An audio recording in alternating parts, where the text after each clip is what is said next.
dia, meus irmãos. Tá tudo bem com você? Queria seguir orando aqui, pedindo o Espírito Santo para nos ajudar.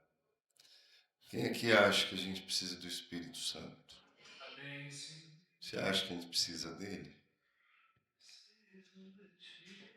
O Espírito Santo não é uma sensação. O Espírito Santo não é uma força cósmica. O Espírito Santo é Deus em nós. Aleluia. Sabia disso? O Espírito Santo é a promessa que Jesus fez e cumpriu, né? E disse que nós não ficaríamos órfãos. O Espírito Santo nos ajuda naquele sentimento de orfandade que todos nós, em alguma medida, em algum momento temos por causa da queda, né? E o Espírito Santo é nosso amigo. É aquele que também nos ilumina e nos orienta numa compreensão mais clara, mais excelente da palavra, das Escrituras. Eu queria orar com vocês aqui, antes até da gente seguir no assunto, para que o nosso coração, né, para que os olhos do nosso coração sejam abertos. Paulo ora pela igreja e fala: Senhor, eu oro para que os olhos deles sejam abertos, para que eles possam compreender, né, a sua identidade, né, a sua vocação, o poder que habita na vida deles. E eu queria tomar alguns minutos aqui para que a gente pudesse orar. Que você fique aí na liberdade, para que a gente possa clamar essa pessoa, o Espírito Santo. Quem crê que ele está aqui?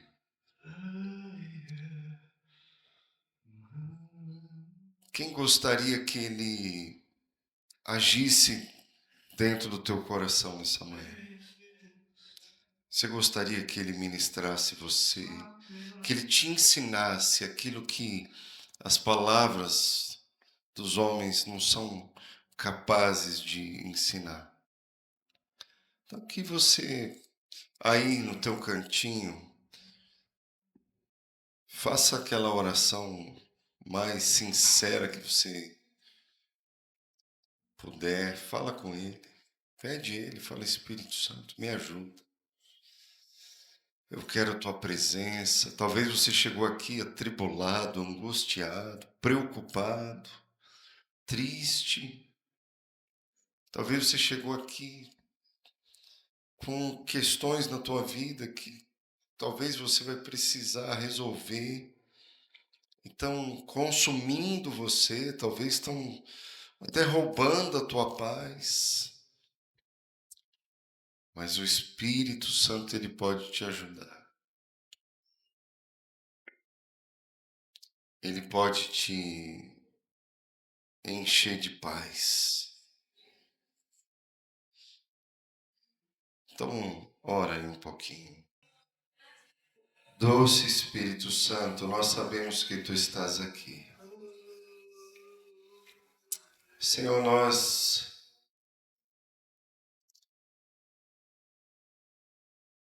entendemos pela tua palavra, Senhor, que o justo, ele viverá, Senhor, pela fé. Nós não somos escravos, ó Pai, das sensações, dos sentimentos, ó Pai. Não somos escravos, ó Pai, do entendimento, mas nós vivemos pelo que cremos, ó Pai.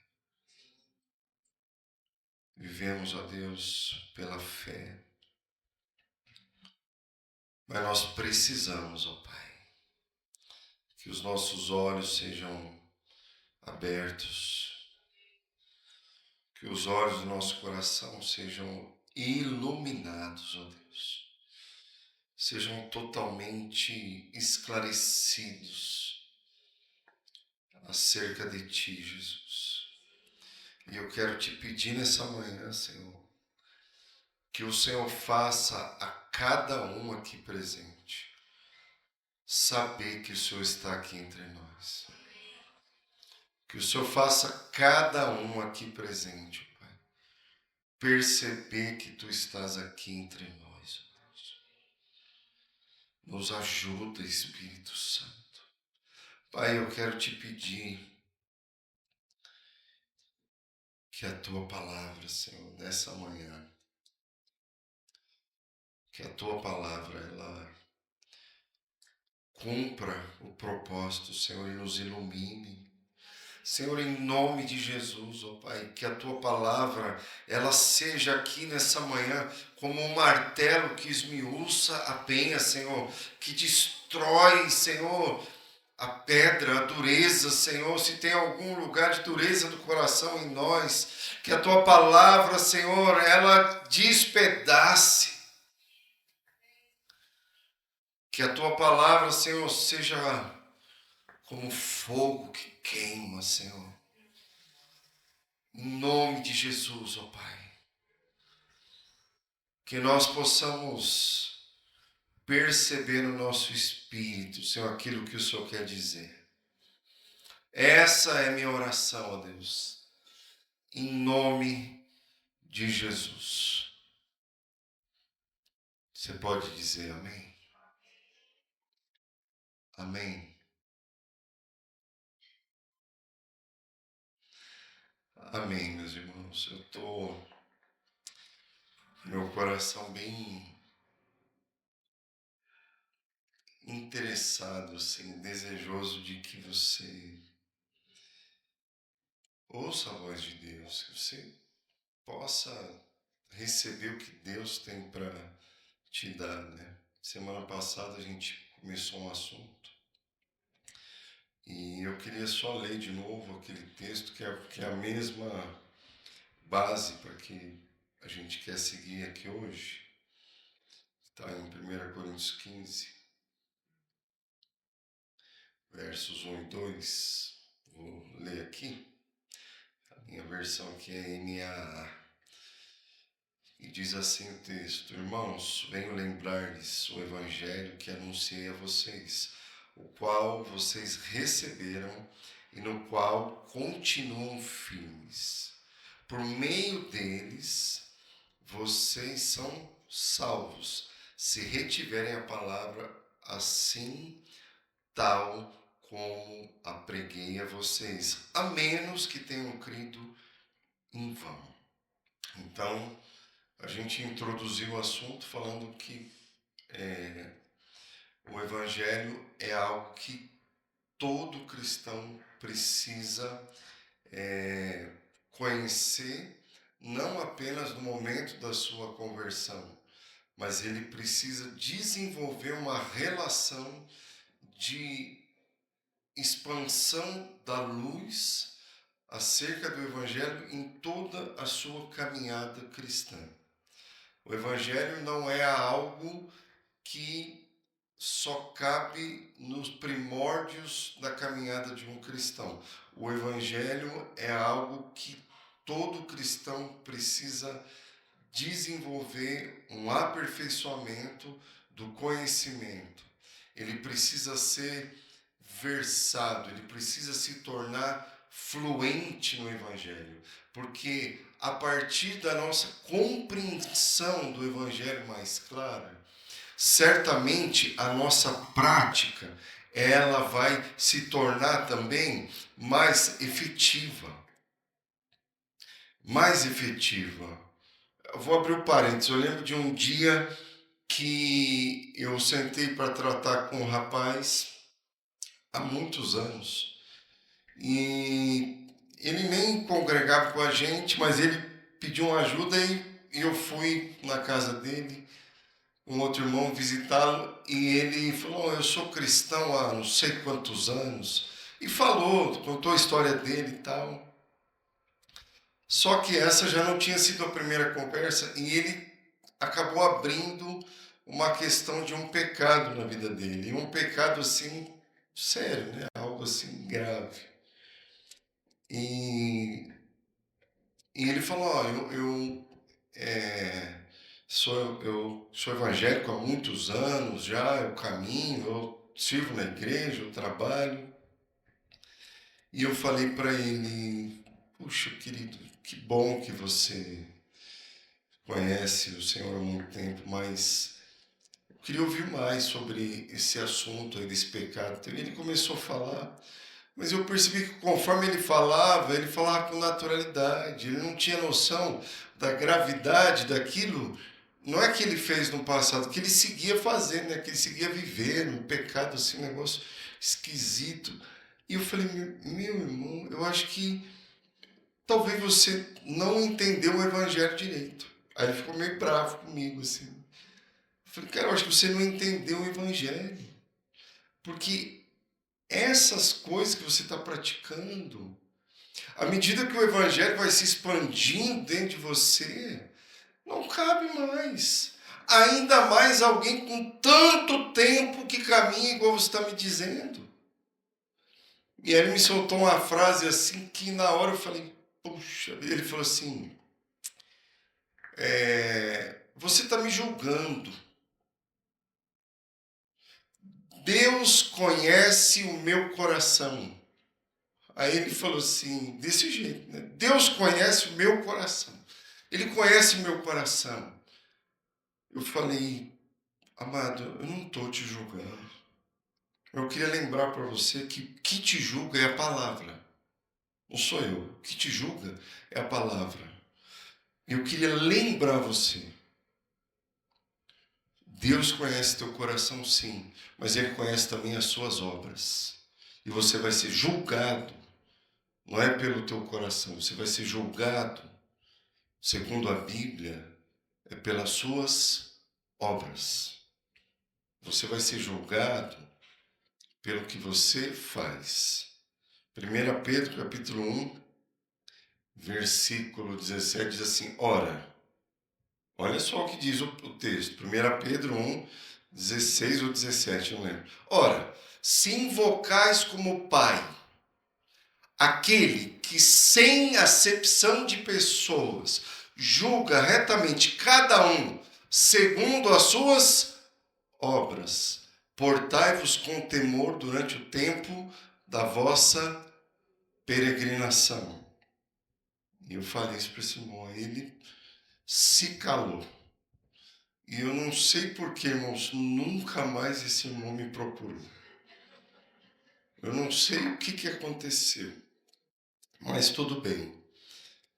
Fecha parênteses. Essa conversa, ela me faz pensar que, de fato, a gente precisa ampliar nossa compreensão daquilo que a gente falou a semana passada e que eu quero tentar concluir hoje. A semana passada a gente introduziu o assunto falando sobre Paulo trazendo novamente para uma igreja o evangelho, falando: ó, eu prego para vocês o evangelho de novo, tal. Eu percebo que vocês estão perseverando, né? E ele falou: vocês vão ser salvos por ele se vocês retiverem ele, se vocês forem profundos nesse evangelho, se vocês forem eficientes nesse evangelho. Porque o evangelho não é uma informação que a gente tem que ter aqui, mas o evangelho é uma mudança de vida naquele que o recebe. E nós dividimos aquelas etapas da história de Deus com a humanidade, que se resume lá em 4 estágios. Lembra? Criação, queda, redenção e consumação. De novo, a redenção, a criação, a queda, a redenção e a consumação. A semana passada nós gastamos um tempo falando sobre a criação e sobre a queda. E nós chegamos na semana passada no ápice da degradação humana. Nós chegamos à conclusão de que, segundo a Bíblia, todos pecaram e destituídos foram do quê?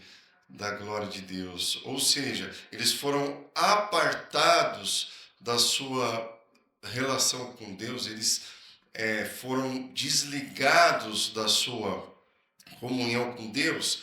E quando o texto fala que eles foram destituídos da glória, isso quer dizer que o homem, ele perdeu a capacidade de cumprir o propósito pelo qual ele foi criado, que é a glória de Deus. Quando ele foi destituído da glória, ele perdeu a capacidade de glorificar a Deus com a sua vida.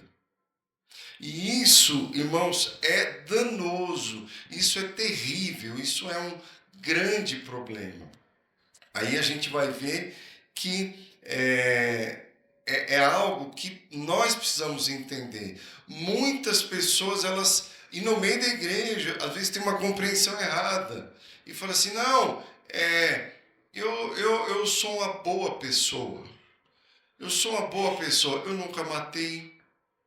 Eu nunca roubei, né? Inclusive, eu sou até um bom marido, sabe por quê? Porque eu nunca bati na minha esposa.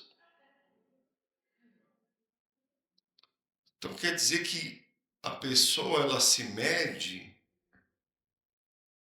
pelo mundo caído, mas ela não se mede pela pessoa de Cristo. E é isso que eu quero fazer com você hoje, pegar os nossos olhos e colocar na pessoa de Jesus. Se você se mede pelo que bate na esposa, você é um bom marido, amém? Agora, se você se mede por Cristo, meu amigo, aí nós estamos ainda distantes. E eu quero lembrar você, nós não éramos pessoas que tínhamos problemas, dificuldades, e Jesus veio para dar um upgrade em nós, para dar uma melhorada, sabe, para dar uma recalibrada, para a gente ficar melhor. Não, nós estávamos mortos, amém? Está entendendo? O Evangelho deixa claro, eu e você estávamos mortos nos nossos delitos e pecados, andando segundo o curso desse mundo, segundo o príncipe da potestade do ar, segundo as inclinações da nossa carne, fazendo a vontade da carne. Essa era a nossa condição sem Cristo. Estávamos mortos, mas agora eu quero entrar com você na outra parte, né? Semana passada a gente falou sobre a criação e a queda, e hoje eu quero falar sobre a redenção e a consumação. E se puder colocar lá um negocinho, eu acho que está pequeno, mas tenta colocar aí o slidezinho. Faz o esforço, irmão. Fixa o olho que você acha que vai conseguir ver o slide ali. A gente vai ver lá um gráfico onde Deus cria o homem, né? E em algum momento o pecado entra. A gente vai perceber lá na frente que o homem já... A geração do homem já não é mais segundo a imagem e semelhança de Deus, lembra? Adão gerou filho segundo a sua imagem, segundo a sua semelhança. E o homem passa num processo de degradação até chegar lá na clareza de que todos pecaram, destituídos foram da glória de Deus. Mas a semana passada parece que todo mundo foi embora meio assim, né? Mas hoje eu quero te animar, dizendo que tem uma boa notícia. Semana passada a gente falou da má notícia, né? Eu quero falar para vocês da boa notícia hoje. Que Jesus, ele veio para restaurar esse propósito de Deus. Ele veio para restabelecer o propósito de Deus. E se você puder colocar, né, o primeiro texto ali que fala sobre esse processo de restauração, que está ali em João 3,16, está no gráfico aí também. Não sei se eu vou lembrar todos os textos de cabeça, né? João 3,16, que diz, né, porque Deus amou o mundo de tal maneira que deu o quê? O seu Filho unigênito, para que todo aquele que nele crê não pereça, mas tenha a vida eterna. Essa é a boa notícia. Deus nos amou. Se puder voltar lá ao gráfico e chegar nesse ponto aí.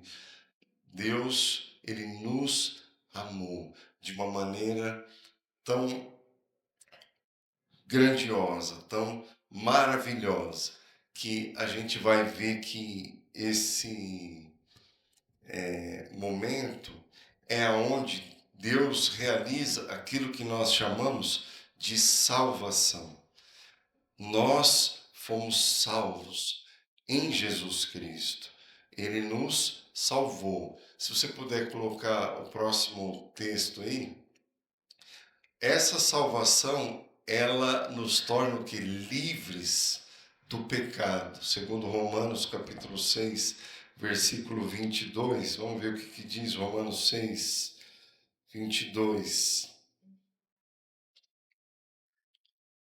Agora, pois, libertados do pecado, transformados em servos de Deus, o fruto que vocês escolhem é para santificação. E o fim, neste caso, é a vida eterna. Aleluia. Pode passar mais um. Avança aí. Mais um processo aí. Volta um pouquinho. Isso. A gente vai lembrar que lá no começo, a gente falou que Deus cria o homem conforme a sua imagem e sua semelhança, lá atrás. E isso quer dizer que Deus colocou no homem a qualidade, que é o que? A santidade. Ele foi criado com qualidade. A imagem e semelhança de Deus, nós entendemos como a qualidade, a santidade. Ele foi criado em unidade. Homem e mulher o criou, dos dois ele fez um. Então, ele foi criado para a unidade. E foi abençoado para quantidade. Então, qualidade em unidade e abençoado para quantidade. Mas quando o homem peca, ele perde essa qualidade, ele perde essa imagem e semelhança de Deus. Ele se torna uma caricatura, ele se torna uma imagem distorcida. Ele perde isso. Só que agora, quando Cristo entra, quando Cristo vem, o que acontece? Graças a Deus por essa notícia. A qualidade, a santidade, ela é restaurada na vida do homem. A gente vai ver que em Cristo Jesus, aquilo que com o pecado foi perdido, e o texto de Gênesis capítulo 5, verso de 1 a 3, que a gente leu lá na semana passada, que diz que gerou, né, Adão viveu 130 anos e gerou filhos conforme a sua imagem, ou seja, já não era mais a imagem de Deus, era a imagem do pecado, uma imagem caída, e toda descendência até chegar nos nossos dias, ela é caída, ela está perdida, ela está distorcida, ela está sem a qualidade, sem a imagem de Deus. Mas em Cristo nós temos a restauração dessa qualidade. Né? Romanos capítulo 8, versículo 28 e 29, olha o que diz. Sabemos que todas as coisas cooperam para o bem daqueles que amam a Deus, daqueles que são chamados segundo o seu propósito, pois aqueles que de antemão conheceu, ele também o que? O predestinou para serem conformes à imagem do seu Filho, a fim de que ele seja o primogênito entre muitos irmãos. Um parênteses aqui. A Bíblia usa duas expressões muito similares para se referir a Jesus. Uma delas é unigênito e outra é primogênito. Quando fala de unigênito, é o único que tem o mesmo gene do Pai. O Filho de Deus é o unigênito do Pai. O que isso quer dizer? O filho do cavalo é cavalo, sim ou não? O filho do peixe é peixe. E o Filho de Deus é Deus. Jesus, o Filho de Deus, é Deus. É o único que tem é o único que tem o gene, que tem esse DNA da divindade. Então, Deus é Deus, o Pai é Deus, o Filho é Deus. Mas ele também é o primogênito, é a primícia, é o primeiro. A Bíblia diz que Jesus é o último Adão, é aquele que veio não fazer um remendo naquilo que o homem estragou, mas Jesus ele veio restabelecer e restaurar todo o propósito que Deus havia estabelecido antes da criação do mundo. Você consegue entender a magnitude da obra de Cristo? E nesse momento que a gente leu, né, que ele nos amou o mundo de tal maneira que deu seu Filho unigênito para todo aquele que nele crê não pereça, mas tenha a vida eterna. Nós fomos livres do pecado e o fruto que nós vamos colher disso é a vida eterna. E nós somos chamados, né, para termos a imagem de Jesus, que é o primogênito do Pai. Ou seja, quando a gente olha para todo esse processo que se startou na pessoa de Jesus, nós temos um nome que a Bíblia dá de salvação. Jesus, ele nos salvou, amém? Isso aqui é o Evangelho, amém, irmãos? Você está me entendendo? Só que aonde é que muita gente tropeça na sua compreensão do Evangelho? As pessoas, elas acham que a salvação, ela é um fim em si mesmo. Elas pensam que elas encontraram Jesus e foram salvas.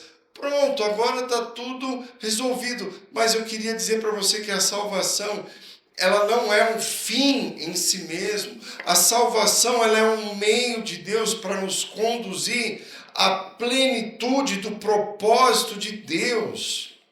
É mais ou menos como se a gente pega aqui, enche uma van e combina um ônibus, que não ia caber todo mundo na van, então é um ônibus.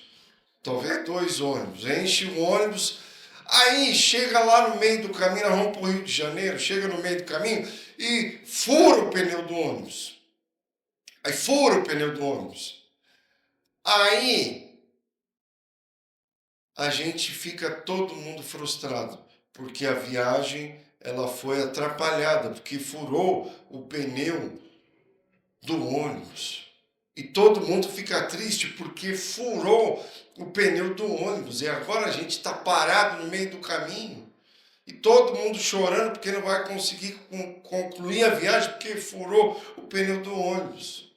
Mas aí o motorista, ele tem uma grande ideia. Ele vai lá, abre o bagageiro e descobre que tem uma solução para o pneu furado. Tem um estepe. E aí o que a gente faz? Desce todo mundo do ônibus e começa a celebrar o pneu novo do ônibus. E a gente fica ali celebrando o pneu, porque a gente encontrou o pneu do ônibus novo. E agora a gente tem um pneu novo. E passa um dia, passa 2 dias, passa 5 dias, 10 dias, e a gente fica lá celebrando o pneu novo, tal. Aí a redondeza vê que a gente está feliz e vem ver. O que aconteceu? Nós fomos salvos porque a gente encontrou um pneu novo. E agora vem aqui celebrar com a gente o pneu novo. E fica todo mundo lá celebrando. Aí daqui a pouco a cidade inteira está em volta do ônibus celebrando o pneu novo que chegou. Que bênção por causa do pneu novo. Irmãos, nós precisamos seguir a viagem. Amém? Você me entendeu? Longe de mim comparar a grandiosa, maravilhosa obra de salvação de Cristo com um step. Não é isso. Mas eu usei isso aqui para mostrar para vocês que a salvação, ela faz parte de uma restauração, mas ela faz parte também de um avanço. E eu quero dizer para você o que envolve essa salvação. O que essa salvação produziu em nós? Eu não sei qual a porcentagem de cristão que acha que a salvação é a pessoa ela ser livrada do inferno. Aí tem muita gente falando, graças a Deus eu sou salvo, eu já não vou mais para o inferno. Graças a Deus que eu não vou para o inferno. Cara, se você pensa que é só isso, você não entendeu o Evangelho. Eu quero pregar de novo. Eu quero anunciar de novo, porque é muito mais do que isso. Entendeu? E quem pensa nisso, quem pensa que a salvação é só se livrar do inferno, é uma mentalidade de uma pessoa que, na verdade, ela não se salvou, ela se safou. Entendeu? Ela se safou. E uma vez que, graças a Deus, me safei, agora eu vou ficar vivendo só esperando o dia de acabar tudo para eu ir para o céu. E não entende que existe um processo. E quem tem a mentalidade que se safou, na verdade é um safado, porque aí tem muita gente que é safado, porque se safou. Eu fui safado do inferno. Nesse sentido, tá? Não da safadeza, mas não sei, né? Enfim, é muito mais abrangente, é muito mais profundo. Avança aí um pouquinho o gráfico aí, se for possível. Quando Jesus vem, ele também restaura. A primeira coisa que acontece nesse processo de salvação, eu queria dizer para você, é algo que se chama regeneração.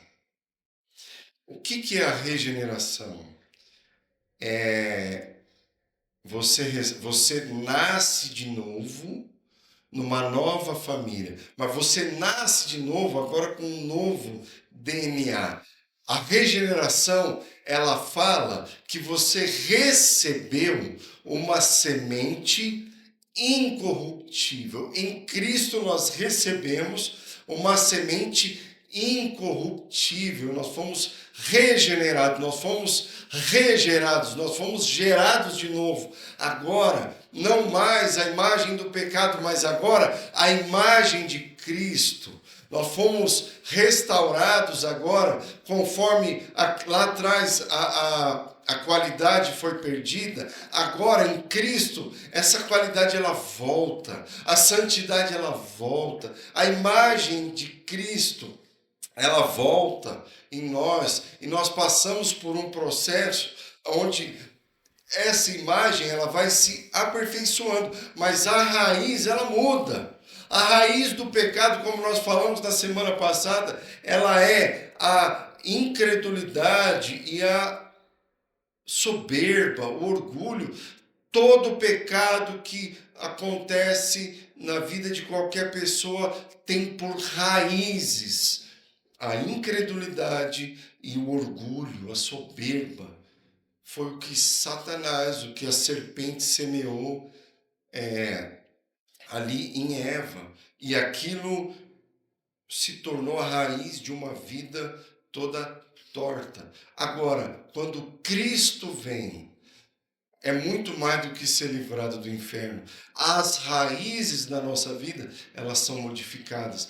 Aonde havia orgulho, agora há humildade. Aonde havia incredulidade, agora há fé. A gente vai ver que nós somos salvos pela graça, por meio do quê? Da fé. Então, aonde havia incredulidade, agora a fé. O que é a fé se não dar crédito para a palavra de Deus? Aquilo que Deus diz então, se ele falou, eu creio. E também a humildade. O homem, quando peca, ele se torna dono de si mesmo. Ele passa a confiar nas suas razões, né? Lembra que eu falei que o centro da moralidade do homem é o que ele acha. E quantas vezes nós tomamos decisões baseadas na nossa moral própria. A gente nem considera o que Deus pensa. A gente toma decisões precipitadas. Por quê? Porque ainda há uma influência dessa velha natureza. Mas nós precisamos seguir rompendo. E o que acontece? Se o coração de um discípulo, de alguém que nasceu de novo, ele tem como raiz a humildade e a fé, isso vai produzir o quê? Um coração que já não mais é egoísta, mas é um coração que já não pensa em si mesmo, ele pensa primeiro no outro. É um coração que tem dependência de Deus, ele está submisso à vontade de Deus. Ele encontrou dentro de si uma razão legítima para ele se submeter à vontade de Deus. E a gente vai entender daqui a pouquinho, que eu quero explicar para você também, um outro aspecto da salvação. Não dá para a gente aprofundar tudo, mas quando a gente fala sobre redenção, eu vou dizer para você que isso já é uma mudança de posição. Nós ficamos agora dependentes, submissos e obedientes a Deus. E qual é o fruto disso? Né? Gálatas capítulo 5, versículos 22 até o versículo 24. Vai dizer que o fruto do Espírito é o quê? Amor, alegria, paz, longanimidade, benignidade, bondade, fidelidade, mansidão, domínio próprio, e contra essas coisas não há lei. Porque o que é o fruto do Espírito? É importante a gente lembrar o que de fato é o fruto do Espírito. Porque ele fala fruto no singular e usa vários desdobramentos desse fruto. Longanimidade, mansidão, amor, domínio próprio, essas coisas. Por que é fruto no singular, mas são vários? Porque quando se fala de fruto, quem é o fruto do Espírito? Quando o anjo chega para Maria e diz: olha, você vai conceber, você vai dar à luz e ele vai ser fruto do Espírito. Quando a gente lê esse texto de Gálatas 5, 22, nós estamos falando que o fruto de Cristo, na verdade, é a vida de Cristo se manifestando em nós. E Paulo segue dizendo, e ele fala assim: ora, já não sou mais eu quem vive, mas Cristo vive em mim, se manifesta através desse fruto. A vida de Cristo, ela começa a fluir em nós. E eu quero abrir aqui um parênteses só para dizer o que essa salvação, ela não dá para a gente aprofundar. Eu quero ver se no segundo semestre estou preparando para a gente gastar um período falando só sobre a salvação. Eu quero aprofundar com vocês a salvação. Gastar um tempo assim, seja por vídeo nos grupos, seja aqui, não sei, mas estou preparando um conteúdo. Mas eu quero só aqui pensar algumas coisas de lá, porque eu estou preparando para colocar você a par do que envolve esse processo de salvação. A salvação, ela envolve, em primeiro lugar, aquilo que eu falei que é a regeneração, né? Que é uma mudança de natureza. A nossa natureza já não é mais pecaminosa, agora nós temos a natureza de Cristo, por isso que a raiz muda, né? Essa salvação, ela envolve a adoção, ou seja, nós éramos filhos do diabo, nós éramos órfãos, né? E nós fomos adotados. E essa adoção, ela gera em nós uma mudança de posição.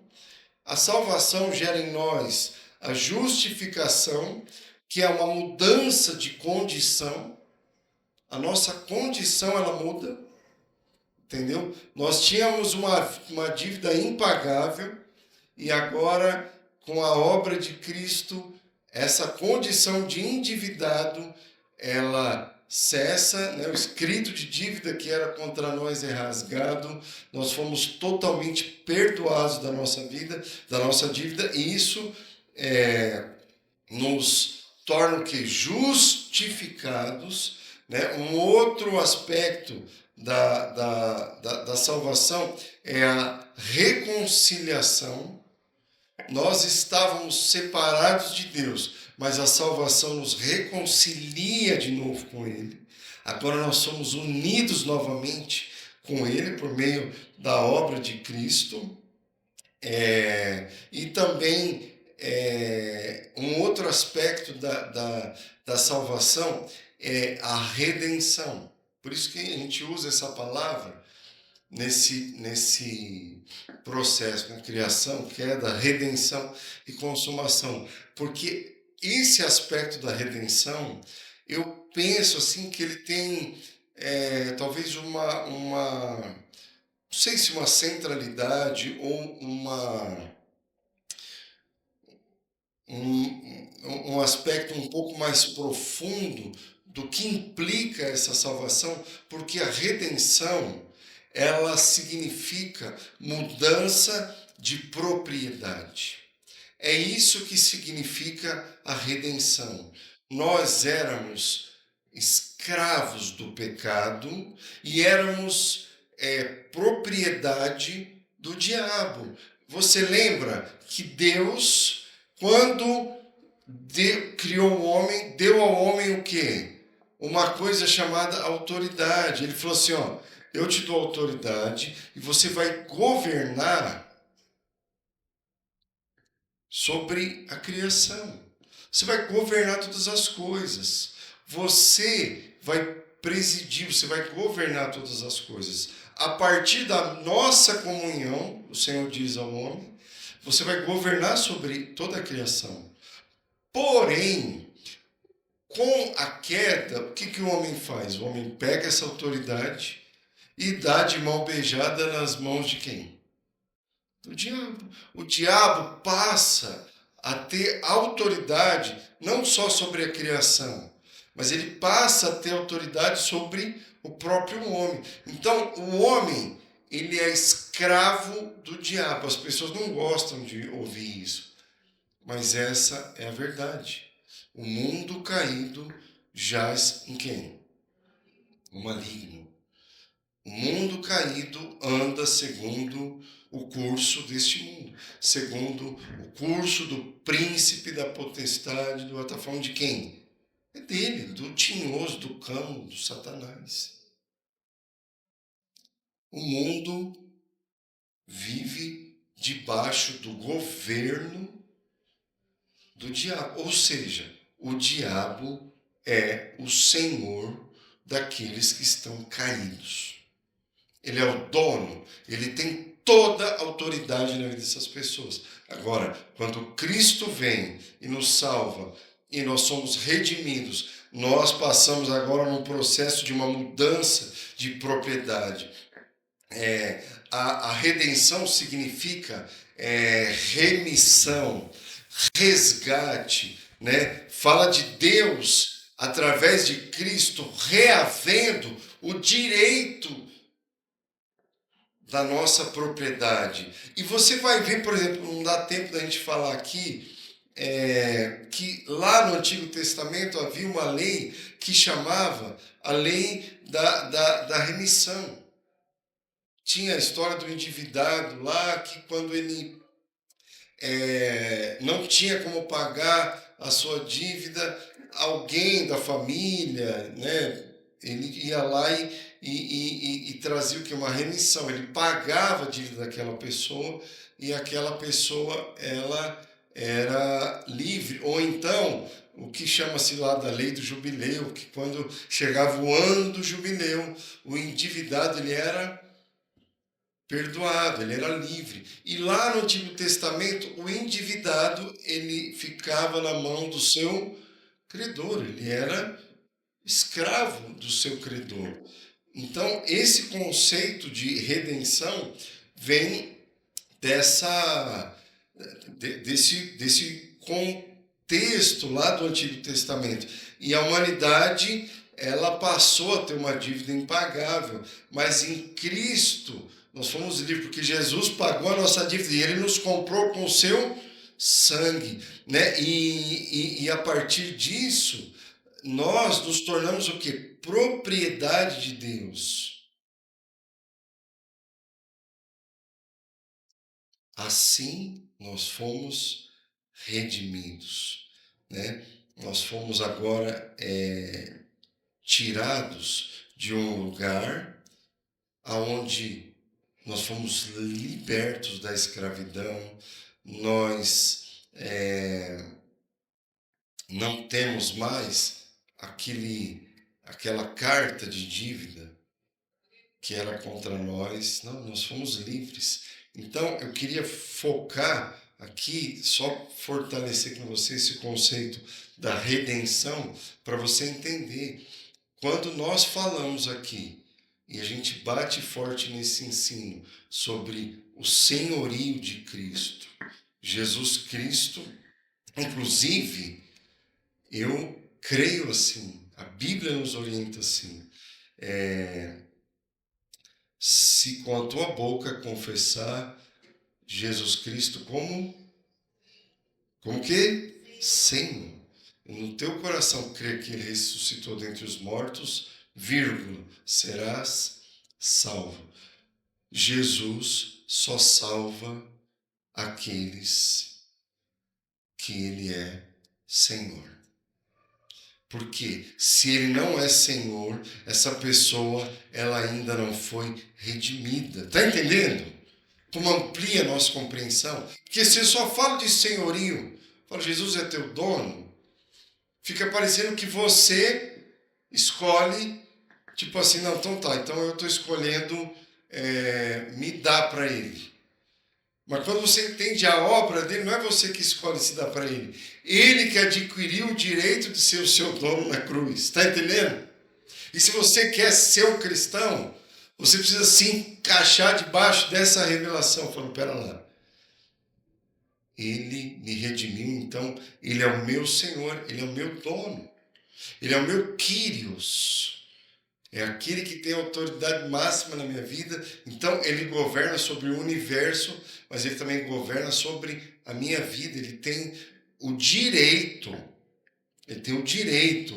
de me dirigir, porque ele me comprou. Agora, eu sou sua propriedade, né? E além da redenção, existe um outro aspecto da salvação, que é a santificação, né? Tudo que a gente falou, todos os aspectos que nós falamos aqui, né? Nenhum deles está apartado da santificação. Se não há santificação, possivelmente as outras coisas que vêm antes não aconteceram. Porque quando alguém é redimido, quando alguém é regenerado, quando alguém é adotado, quando alguém é reconciliado, naturalmente essa pessoa passa por um processo de santificação. Por isso eu volto na história do rapaz, né? Que ele já estava preso há muito tempo naquela história. Eu não julgo, você está salvo, não está, não é esse o meu papel. Mas as tuas obras, elas vão evidenciar qual é o teu status diante de Deus. Amém? É isso, é a minha prática. É a minha prática que vai evidenciar a minha condição diante de Deus por causa disso tudo. Vamos dizer assim, a plenitude desse processo de salvação, que envolve todos esses aspectos, é o que nós chamamos de glorificação. Lembra lá da música do Daniel Souza?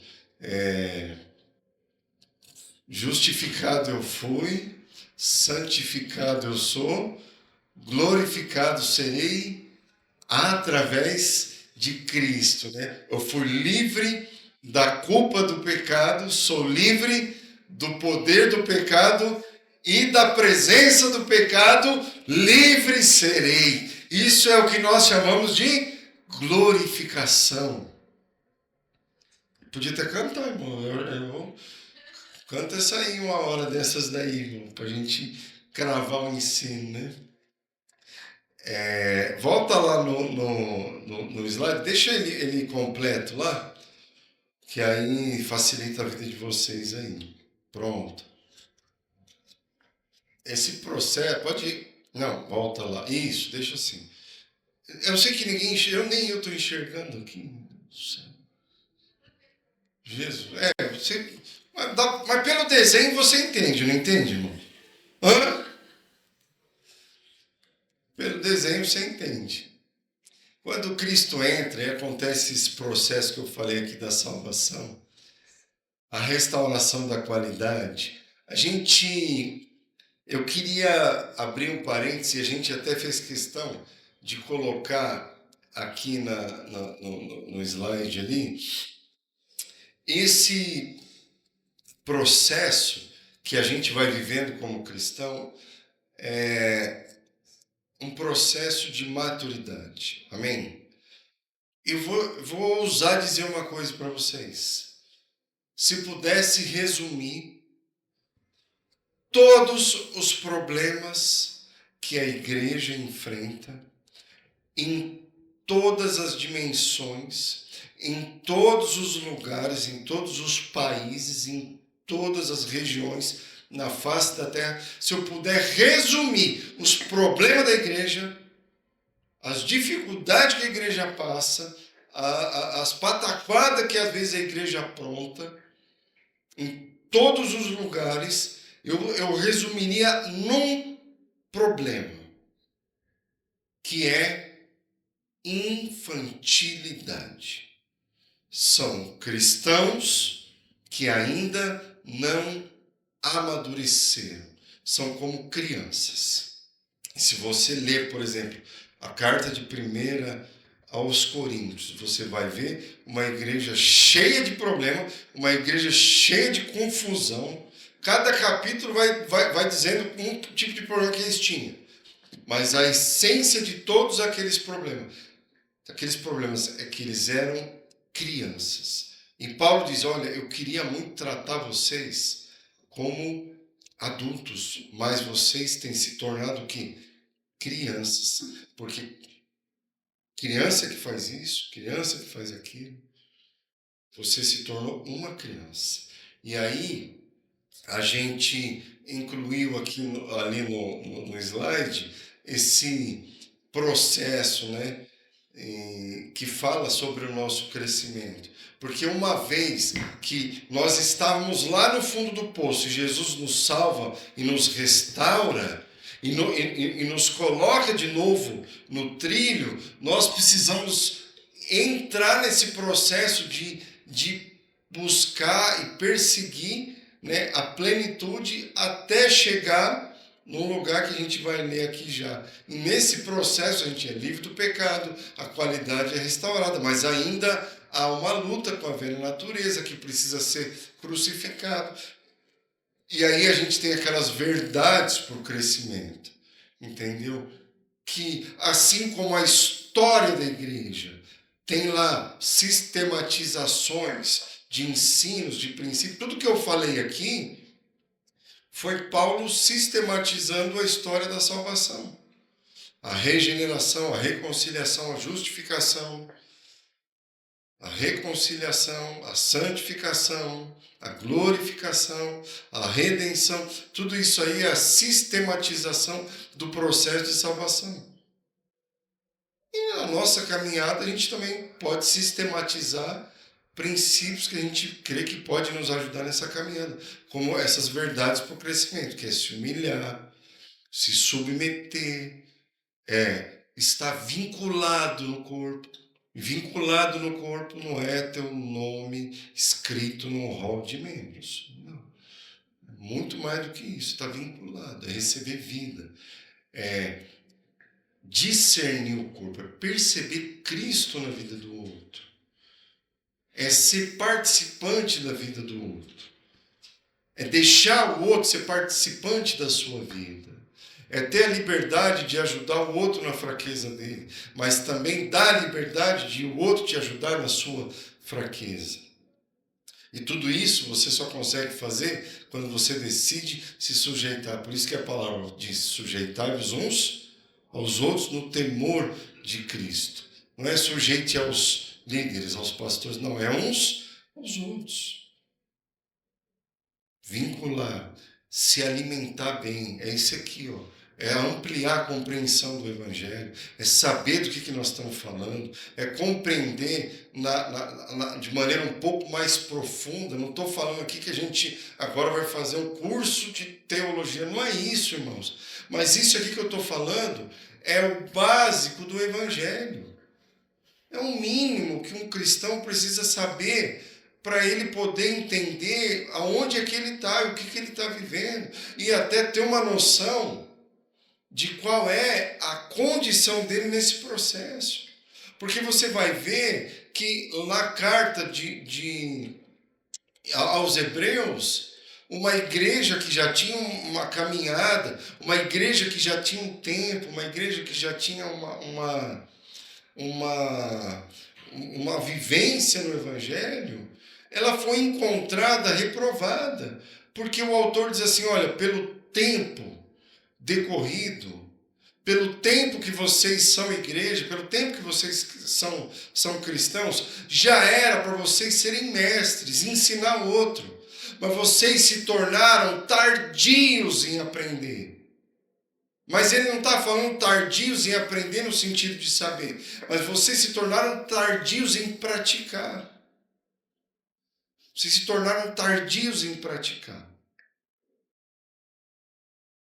Olha lá, quando deviam ser mestres, levando em conta o tempo decorrido, vocês têm novamente necessidade de que alguém lhes ensine quais são os princípios elementares dos oráculos de Deus. Passaram a ter necessidade de quê? De leite e não de alimento sólido. Agora passa o outro versículo. Ora, aquele que se alimenta de leite é o quê? Inexperiente na palavra da justiça, porque é criança. Agora o outro, 14.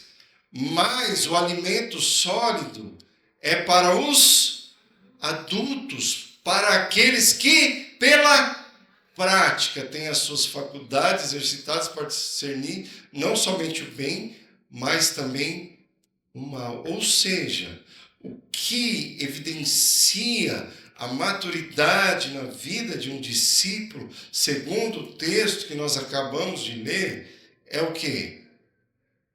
É a prática. É a prática. E às vezes dá um nó na cabeça, né? Porque você vê Jesus fala assim: aquele que não se tornar como uma criança não pode herdar o reino dos céus, né? Fala, mas É para ser criança ou é para ser adulto? A Bíblia não se contradiz, fica tranquilo. Quando Jesus fala que a gente tem que se tornar como criança, aí é que está. A criança, ela não pratica porque ela ainda não aprendeu.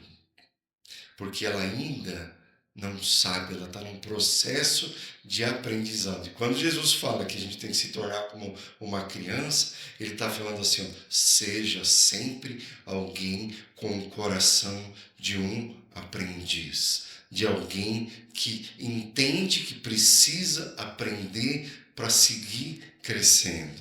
Porque alguém que, quando se coloca numa condição de que já sabe, como eu muitas vezes me coloquei e reconheço com muita vergonha, essa pessoa limita o seu próprio crescimento, porque ela já colocou um limite naquilo que ela pode crescer. Para a gente chegar até Cristo, quem aqui entende que ainda precisa crescer alguma coisa? Levanta a mão, por favor.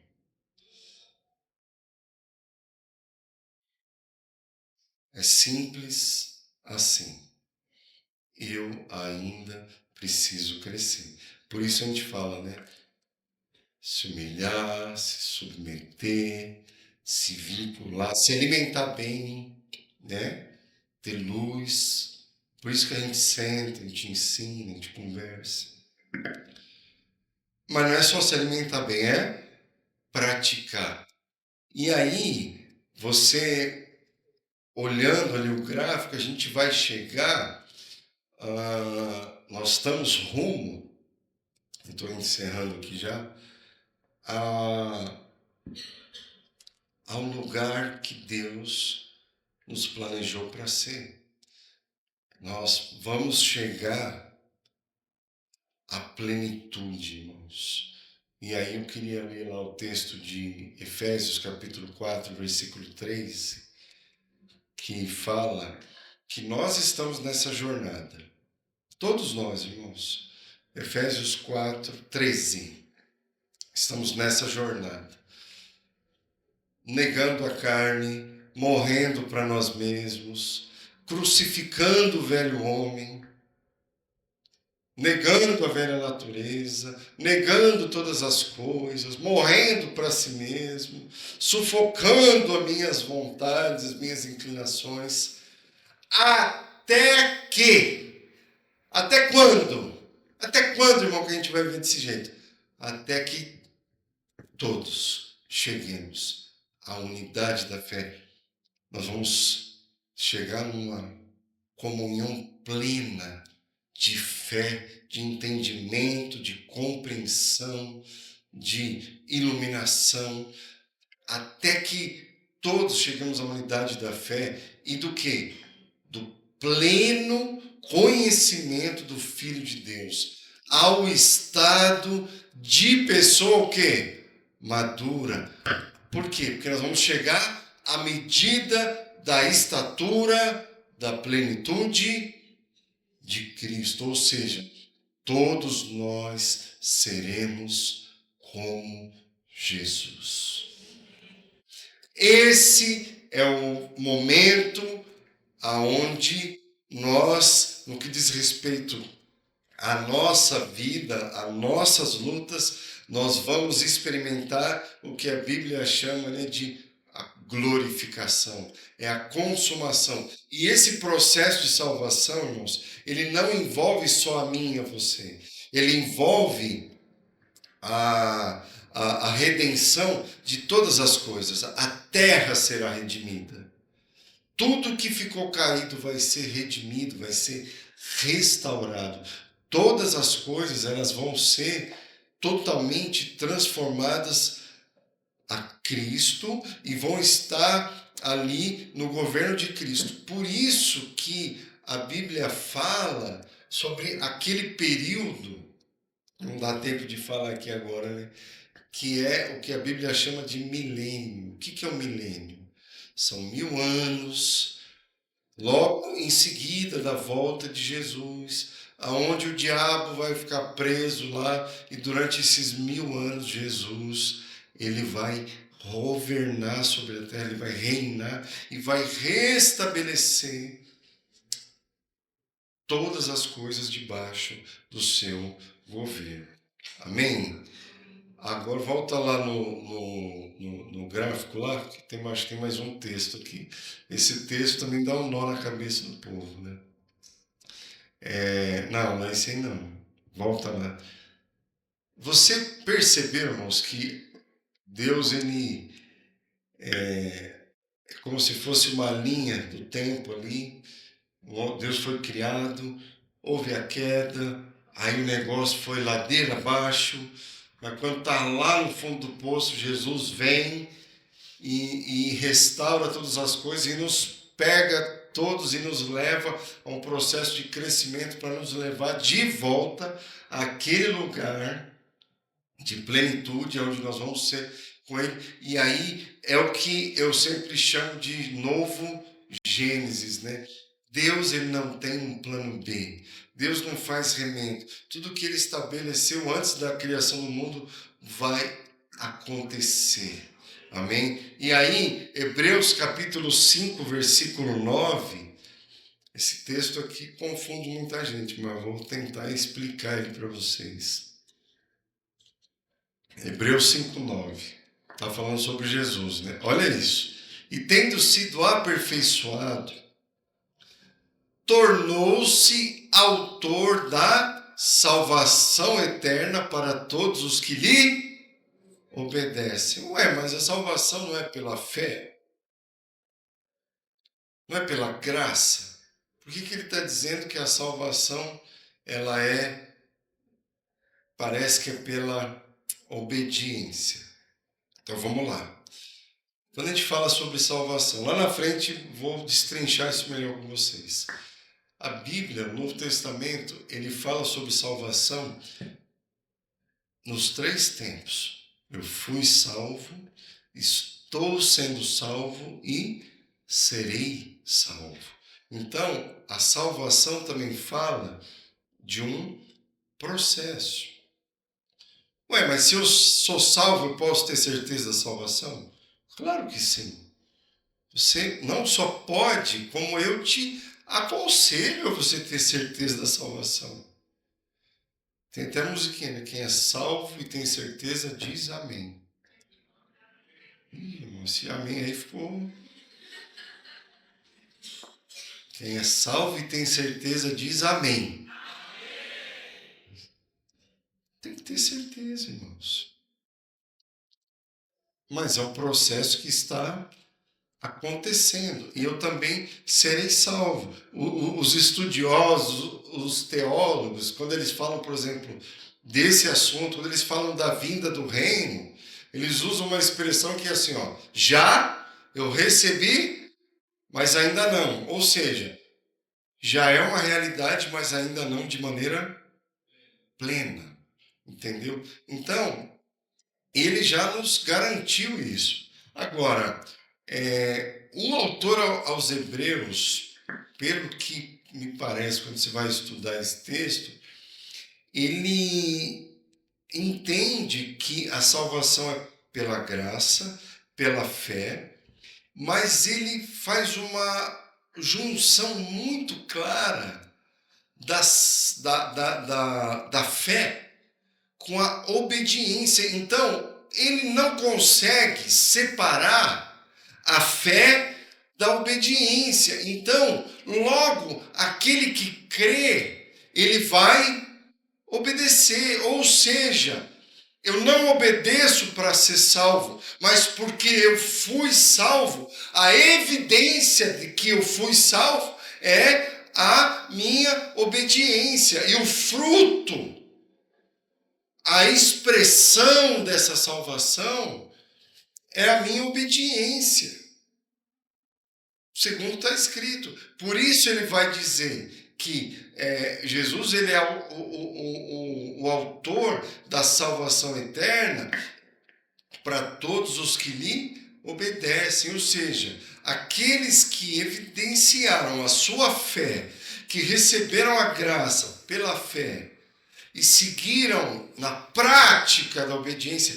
evidenciando através da sua maneira de viver, eles vão ser salvos. Amém, irmãos? Você não obedece para ser salvo. Você é salvo e a evidência da sua salvação é a sua obediência. Amém? E aí, o último versículo lá, para a gente terminar, que já deve estar dando quase 2 horas que eu estou falando aqui. Tem mais um lá, 1 João. Esse aí, 1 João 5:11. No primeiro texto que a gente leu do gráfico, fala da eternidade passada, antes de todas as coisas. E o último texto que a gente vai ler aqui, fala da eternidade futura. E o testemunho é este, que Deus nos deu o quê? A vida eterna, e esta vida está onde? No seu Filho. E o que é a vida eterna? É viver para sempre. É isso que é a vida eterna?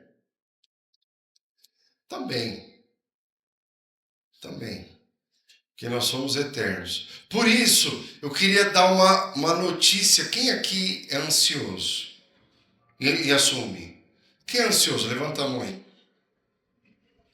Eu queria dar uma notícia para você que é ansioso. Nós somos eternos. Não precisa de ficar com pressa. Fica em paz. Deus tem uma eternidade para resolver tudo que está por resolver. Amém? O que é a eternidade? João capítulo 17, versículo. Precisa pôr não. Vou só citar aqui. João 17. Se eu não leio o texto, eu quero ficar falando do texto, vou já terminar aqui. João 17, 2 e 3 diz que o Pai deu ao Filho autoridade sobre todos os homens, para ele conceder aos homens vida eterna. E a vida eterna é essa, que te conheçam a ti, o único Deus verdadeiro, e a teu Filho, a quem tu enviaste. Então, o que é a vida eterna? Senão conhecer a Deus. Isso é a vida eterna, é conhecer a Deus. Nós somos transformados à medida que nós contemplamos Jesus, ou seja, à medida que nós o conhecemos. Quanto tempo da tua vida de devoção você gasta, você investe para fazer orações do tipo: Senhor, eu estou contigo aqui agora. Eu nem sei como é que faz isso, mas eu quero te contemplar, quero te conhecer. 2 Coríntios 3,18 diz assim: nós somos transformados à medida que nós o contemplamos. E aí? E quando nós o contemplamos, nós o conhecemos. E a profundidade desse conhecimento vai aumentando e expandindo em nós o que? A vida eterna. Amém, meus irmãos?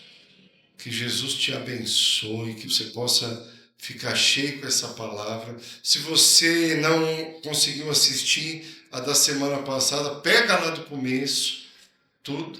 Na outra semana, faz 15 dias, semana passada foi o dia, desculpa. Foi na última vez que eu ministrei. Amém, irmãos? Podemos orar aqui?